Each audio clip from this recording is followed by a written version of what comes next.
जय हिंदू राष्ट्र। आज का स्ट्रीम मेरे लिए बहुत सम्मान का विषय है कि एक पुराने योद्धा की स्मृति में मैं कुछ बात करने जा रहा हूँ। धर्म योद्धा सब्जेक्ट है कि शिवसेना करेले से केला बना दी, एकनाथ शिंदे का दबाव कि फिर से करेले बनो। केला शब्द क्यों इस्तेमाल किया? तो महाराष्ट्र में तो विशेष रूप से इस्तेमाल होता है। मुंबई में मैंने शब्द सुना है कई लोगों से। किसी के लिए कहा जाए कि वो केला है तो इसका क्या मतलब होता है, या वो मीठा है तो इसका क्या मतलब होता है, आप समझ सकते हैं। इससे अधिक और कोई शब्द, पेंजी समझ लें। शिवसेना क्या है? शिवसेना का प्रारंभ एक मराठों में एक विशेष ग्रंथि है। वो ये है कि मराठा, मुंबई फॉर मराठास, जो मूलतः गलत दृष्टिकोण है, इसलिए कि मुंबई प्रेसिडेंसी थी ब्रिटिश पीरियड में, जिसका कर्नाटक, जिसका महाराष्ट्र, जिसका गुजरात, जिसका सिंध, ये चारों प्रांत उसके हिस्से थे। तो मुंबई का हिस्सा महाराष्ट्र है, महाराष्ट्र का हिस्सा मुंबई नहीं है। मगर उनको लगता है कहीं गुजराती, चूँकि गुजराती व्यापारी बहुत है महाराष्ट्र में, और कर्नाटक के लोग, केरल के लोग और मलयाली लोग, उन्होंने बहुत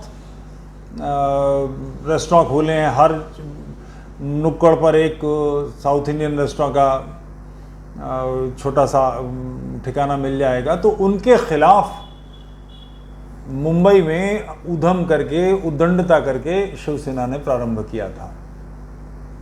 यानी शिवसेना महाराष्ट्रवादी, और वो जो मराठी वहाँ का लोकल आदमी है, जिन्हीं मामलों से शिवाजी ने अपनी सेना बनाई थी, उसी प्रकार के लोगों से, कि बिल्कुल किसान सामान्य लोग थे जो काम करने नगरों में आ गए थे, उन लोगों को लेकर शिवसेना बनी। और शिवाजी ने जो सेना बनाई थी वो बिल्कुल सामान्य किसान थे जो मुसलमानों से त्रस्त थे। कहीं निज़ाम शाही उनको तंग करती थी, कहीं आदिल शाही तंग करती थी, कहीं मुगल उनको परेशान करते थे, मंदिर तोड़ते थे, उनकी स्त्रियां उठा लेते थे, उनके पशु मार देते थे, उनकी फसलें नष्ट कर देते थे, उनका जो कुछ साल भर का खाने पीने का सामान होता था वो सब छीन लिया जाता था। तो उसके खिलाफ एक ज़ोरदार आवाज़ उठी और वो सारे लोग छत्रपति के ध्वज के तले आ गए। ऐसे ही बाला साहब ठाकरे ने शिवसेना का निर्माण किया। कुशल संगठक थे, जोरदार काम किया और छुटपुट उधम से वो काम। फिर एक घटना हुई, बाबरी मस्जिद ध्वंस, विध्वंस नहीं, ध्वंस। बाबरी मस्जिद प्रभु राम की जन्मभूमि पर हमारे माथों पर दाग लगाने के लिए बनाई गई थी। कुफ्र और ईमान की लड़ाई के कारण बनाई गई थी। कोई जगह कम नहीं थी मस्जिदों की। आज भी अयोध्या में ढेरों मस्जिदें हैं, बड़ी बड़ी मस्जिदें, जिनमें कोई नमाज पढ़ने नहीं जाता। तो वो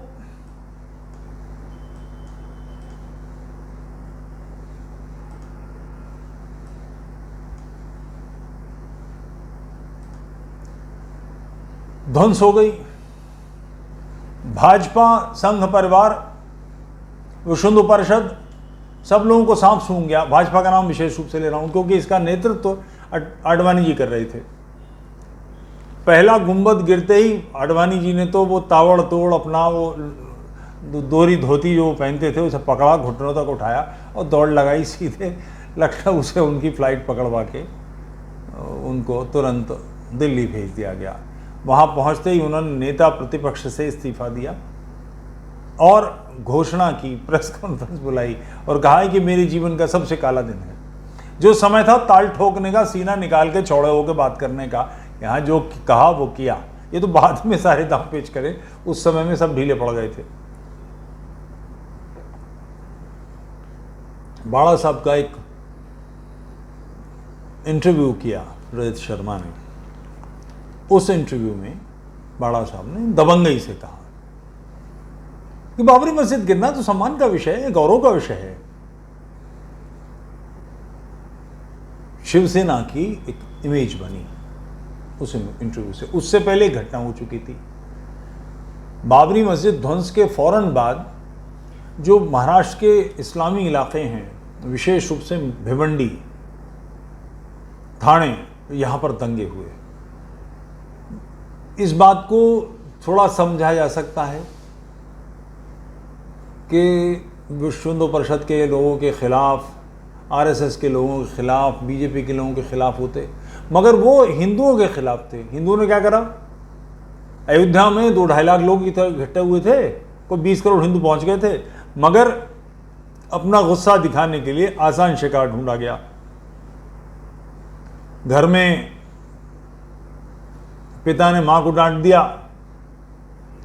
मां ने अपना गुस्सा बेटे पे निकाला, बेटे ने बेटी पे निकाला, बेटी के हाथ कुछ नहीं आया तो उसने घर में जो कुतिया पल रही थी उसके लात मार दी।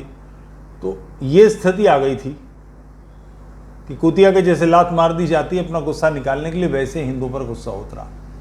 शिवसेना के पार्षद, शिवसेना के लोग सामने आए और एक जोरदार गुंडों की ठुकाई हुई। तो एकदम से मुंबई फॉर मराठास और महाराष्ट्रवादी चिंतन से बदल के शिवसेना की मानसिकता हिंदुवादी बन गई और एक तेजस्वी हिंदू नेतृत्व ऐसा बाला साहब ठाकरे और शिवसेना बनकर आई। यह स्थिति इतनी जोरदार थी और ऐसी विभत्स भी थी कि वो भाजपा को कमल वाली बाई पब्लिक में बोल जाते थे और भाजपा सह लेती थी, इसलिए कि हिंदुत्व के मामले में शिवसेना का हाथ भाजपा से ऊपर था। भाजपा गांधीवादी सोशलिज्म जाने क्या क्या एंडे बेंडे काम कर रही थी। तो ये तेजस्विता थी। उस दल के लोग जिस प्रकार से चुनाव जीतते हैं, जिस मानसिकता से लोग उनकी पालकी उठाते हैं, उनके एमएलए और पार्षद बनाते हैं, एमपी बनाते हैं, आखिर कुल मिलाकर ऐसे टेस्ट तो पब्लिक में ही होना है, चुनाव में ही जाना है। तो जिस मानसिकता से वोट मिलता है, एक अलिखित नियम था कि शिवसेना का नेतृत्व बाला साहब या परिवार के लोग करेंगे, मगर चुनाव में या मुख्यमंत्री बनने के लिए या पार्लियामेंट की टिकट लेने के लिए जो लोग भी जाएंगे वो पार्टी के लोग होंगे। इसमें एक बार मजेदार काम करा इन्होंने, उद्धव ठाकरे ने, कि वो खुद ताल ठोक के आ गए। भाजपा से संघर्ष हुआ, भाजपा ज़्यादा सीटें थी, पहले भाजपा ने जब जिताया आपको, मगर अब भाजपा की सीटें ज़्यादा थी, क्या कर सकते हैं। भाजपा राजी नहीं हुई तो इन्होंने पूरा अपने कार्यकर्ताओं से, अपने एमएलए से दबाव देके और शरद पवार साहब की पार्टी और कांग्रेस के साथ समर्थन देकर सरकार बना ली। ऐसा नहीं कि शिवसेना में पहले विद्रोह नहीं हुए। सबसे पहले 1991 में बाला साहब थे, छगन भुजबल शिवसेना के 17 विधायकों को लेकर अलग हो गए थे। दूसरा विद्रोह नारायण राणे ने किया। शिवसेना भाजपा सरकार के मुख्यमंत्री रहे थे, मगर घुटन होने के कारण समस्या खड़ी हो गई।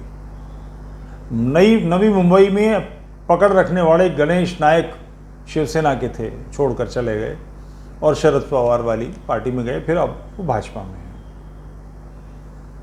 और परिवार में ही बगावत हो गई। उनके चचेरे भाई को, जो राज ठाकरे, कोई भी महाराष्ट्र की राजनीति का, ये राजनीति की समझ रखने वाला ये बात कहेगा कि बाला साहब की परंपरा उद्धव में नहीं है, राज ठाकरे में है। और उद्धव के साथ तो कुलदीपक भी हैं, बल्कि कुल कलंक हैं। उनके करतूतें मुंबई वाले को ही बता देंगे, जिस तरह के काम हुए हैं, कैसे कैसे तरह से उनको बचाया गया है। तो राज ठाकरे 2007 में अलग हो गए और उन्होंने एक नई मन से बना ली और अच्छा खासा काम किया। अब वो ढीले पड़ गए हैं। अब समस्या ये है कि शिवसेना अगला चुनाव अब जो आ रहा है, इसमें किसके साथ जाएगी? कांग्रेस का और पवार का जो वोटर है वो तो बड़े पैमाने पर मुसलमान है, और वहाँ का जो गन्ना किसान है वो है, अंगूर का किसान है वो है। तो इस्लामी तालमेल शिवसेना के विधायकों का तो किसी सूरत नहीं बैठेगा। अच्छा, बैठ गया, उस टिकट ले भी लिया, तो सामने भाजपा खड़ी होगी जो राष्ट्रवाद के नाम पर हुंकार भरेगी। तो उस राष्ट्रवादी दल के सामने कैसे खड़े होंगे, क्या तर्क देंगे, क्या कहेंगे कि बाबरी मस्जिद के ध्वंस को सम्मान का, गौरव का विषय समझने वाले इन लोगों के साथ कैसे चले आए जो सबसे ज्यादा पिछवाड़ा पीट रहे थे बाबरी मस्जिद गिरने पर। ध्यान रहे ठाणे की बारे में, भारत पर जो सबसे पहले इस्लामी आक्रमण हुए हैं उसमें से एक ठाणे में हुआ है। ठाणे वो क्षेत्र है जहां संपूर्ण मर्मांतक पराजय दी गई, कोई व्यक्ति बच के जिंदा नहीं छोड़ा गया, सब काट डाले गए, खलीफाओं ने किए थे। ध्यान रहे भारत पर आक्रमण अबू बकर सिद्दीक, उमर फारूक, उस्मान और अली, जी अली के समय में भी हुए हैं। ये सारे तेज तरारियां भारत पर आक्रमण की सदैव से होती नहीं, कुफ्र को मानकर इस्लाम के प्रचार के लिए काम होता रहा है। तो जिन लोगों ने, जिनके पूर्वजों ने इस आक्रमण को ध्वस्त किया, अब उनके साथ कैसे बैठ जाएंगे? ये एक समस्या है, वैचारिक समस्या है। शेर जिसका चिन्ह हो, जो हुंकार भरने वाले लोग हैं धर्म के नाम पर, राष्ट्र के नाम पर, वो लोग इस मिलूजुली सरकार में कैसे आ जाएंगे? गांधीवादी कैसे बन जाएंगे? नेहरूवादी कैसे बन जाएंगे? सोनिया गांधी के करद, जो भाजपा जैसी पार्टी को कमल वाली बाई कहने की साहस रखते हैं, ताब रखते हैं, वो उसके सोनिया के सामने दुम कैसे हिलाने लगेंगे? तो ये एक आंतरिक घुटन बड़े पैमाने पर शिवसेना के अंदर है। तो इस बार की जो बगावत है वो उस मूड वाली है, सच कहना अगर बगावत है तो समझो हम भी बागी हैं, क्योंकि ये अस्तित्व का संकट है। व्यक्तिगत कुछ छोटा मोटा कम ज्यादा चल सकता है, मगर वैचारिक प्रतिष्ठान जिस पर शिवसेना खड़ी है, राष्ट्रवादी पार्टी है, हिंदूवादी पार्टी है, महाराष्ट्रवादी है, मगर महाराष्ट्रवादी के साथ साथ वो शुद्ध हिंदूवादी है। छत्रपति शिवाजी भी थे, संभाजी भी थे, महाराष्ट्र के लिए लड़े, महाराष्ट्र में इन्होंने राज्य बनाए, मगर यहां उन्होंने इस्लाम की पराजय दी और हिंदू पदशाही स्थापित की। दो नोक वाला ध्वज लेकर कांग्रेस की रैली पे कैसे जाएंगे? छत्रपति शिवाजी महाराज की जय सोनिया गांधी मंच पे बैठी होगी, कैसे बोली होगी इन लोगों ने? तो ये एक बड़ी समस्या है।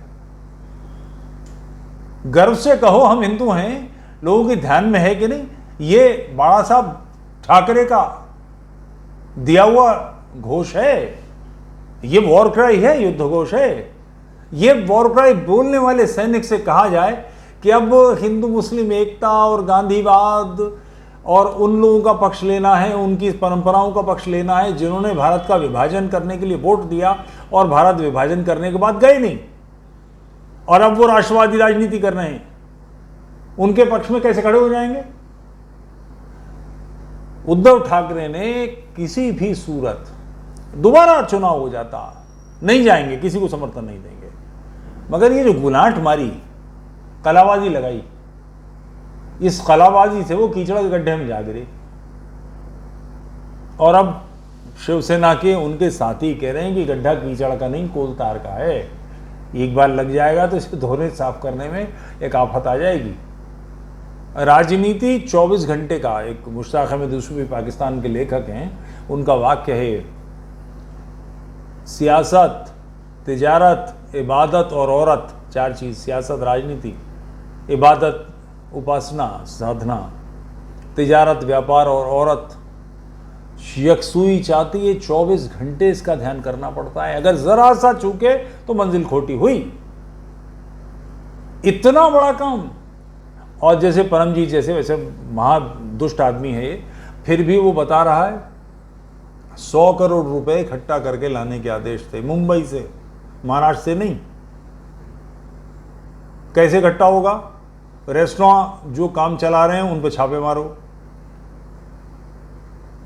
जो काम सामान्य कैश के हैं, जिनमें बड़ा कैश इकट्ठा होता है, उनसे 100 करोड़ रुपए महीना इकट्ठा करो। राजनीति में धन का उपयोग होता है, जानते हैं, हम सब जानते हैं, मगर राजनीति धन के लिए होती है क्या? और शिवसेना की राजनीति ऐसा नहीं है कि पुराने शिवसैनिक पर बाड़ा साहब पर या इनकी भाभी पर या और लोगों पर इस प्रकार के आरोप नहीं लगे। खूब मुंबई तो बहती गंगा है, हाथ जो इसके किनारे रहेगा हाथ धोने पड़ेंगे, वो सब ठीक है। मगर कुल मिलाकर वो जो औरंगाबाद में बैठा हुआ एक कार्यकर्ता है, मनमाड में बैठा हुआ कार्यकर्ता है, परभणी में बैठा हुआ कार्यकर्ता है, जो मुंबई के छोटे छोटे नगरों में बैठा कार्यकर्ता है, जो झूमता है कि दिल लाल किले पर भगवा ध्वजा आएगा, उसके हाथ में से उसकी आशाएं आपने, उसकी आंखों से सपने छीन के एक अंधकार भर दिया। वही तो ताकत है हमारी। उसी कार्यकर्ता के बूते तो हम सारी प्राचीरें लांघते हैं। तानाजी का जो वाकया है ना कि गोह उन्होंने फेंकी थी और उसके बाद प्राचीर पर चढ़ गए, ये गोह ही तो है कार्यकर्ता। इसी के बूते तो हम सब कुछ करते हैं। आपने 5 साल अपने कुलदीपक को और स्वयं को, अपने आप को प्रोटेक्ट कर लिया और पैसे भी बना लिए, इसके बाद क्या होगा? इस तेजस्विता का आपको किसी भी सूरत अपने कार्यकर्ता की आंखों से सपने छीनने का अधिकार नहीं है। ये नहीं कर सकते। भाजपा ने यही किया था, यानी आडवाणी जी ने यही किया था, अटल जी ने यही किया था। उसका परिणाम राजनीति के बियाबान में जख्मी सिंह की तरह जिसे कोई रोटी नहीं डालता, जो सिर्फ अपने घाव चाटता है और उससे ही वो किसी तरह से अपने आप को चला रहा है। ये स्थिति इसीलिए आई है कि अपने कार्यकर्ता को हतोत्साहित, हततेज करने का किसी को अधिकार नहीं है। हम राष्ट्रवादी लोग हैं, विचारधारा के आधार पर चले लोग हैं, व्यक्तिगत किसी को कुछ नहीं चाहिए। मगर वो कार्यकर्ता जिसे कुछ नहीं चाहिए, वो हमारे हाथ में भी कुछ नहीं आने देगा, ये स्थिति कर सकता है। ये बात एकनाथ शिंदे की समझ में आ गई और उनके सारे लोग बेचैन थे। यूं ही इतनी बड़ी तादाद अपने साथ नहीं आती। ठाकरे परिवार के विरोध में जाना, मुंबई में रह पाना, मगर यह नीचे तक पहुंची हुई बात है। आप सीधे कह रहे हैं कि आप इनसे बाहर आइए, भाजपा का साथ दीजिए, उसके साथ सरकार बनाइए, नहीं तो कांग्रेस से हमारा कोई मतलब नहीं, शरद पवार से हमारा कोई मतलब नहीं, इनसे बाहर निकलिए, वैचारिक रूप से हमारे शत्रु हैं। यह बात नीचे से ऊपर आ रही है। सत्ता के लिए कुछ नहीं है, इनमें से कोई भी ऐसा नाम नहीं है जो करप्शन के लिए जिसका, जो करप्ट हो, करप्शन के लिए जिसका नाम बदनाम हो। राजनीति में छुटपुट होती होगी, मगर ऐसा कोई नहीं है। क्यों विरोध कर रहे हैं? वैचारिक रूप से अगली बार चुनाव में जाएंगे तो उन सबको मालूम है कि भाजपा खा जाएगी, क्योंकि शिवसेना का जो कोर वोटर है, धुर समर्थक है, वो सारा भाजपा में शिफ्ट हो रहा है। तो ये बहुत सावधानी का मामला है। हम करेले हैं, यही काम है हमारा, हम केले नहीं है।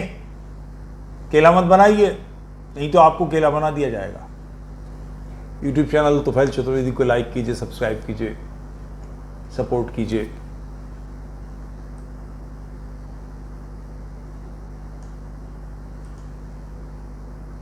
मेंबरशिप लीजिए।